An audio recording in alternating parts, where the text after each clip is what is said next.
Et pour terminer ce journal, je vous propose de suivre une compagnie de théâtre qui joue depuis 2 ans dans des bistrots parisiens. Plusieurs fois par semaine, elle met en scène les lettres collectées par un abbé qui, durant l'entre-deux-guerres, recueillait ainsi les confidences de ses fidèles. Des fidèles très croyants aux pensées très coquines. Nathalie Ether et Jean-Marc Pitt.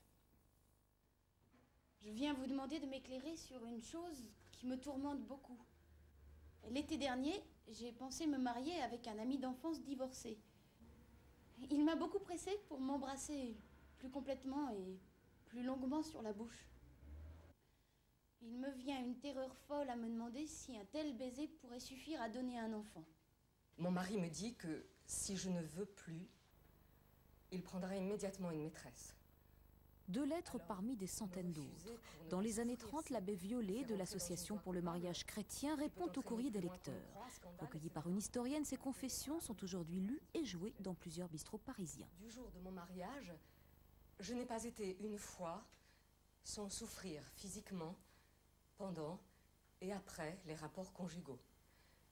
Et avec les exigences de mon mari, vous ne pouvez vous imaginer ce que j'ai pu endurer. Ce sont des lettres qui font très peur, je trouve. Je trouve que c'est très actuel. Ce sont des vrais poèmes, c'est très beau. Et puis c'est d'une pudeur, ça va pas très loin.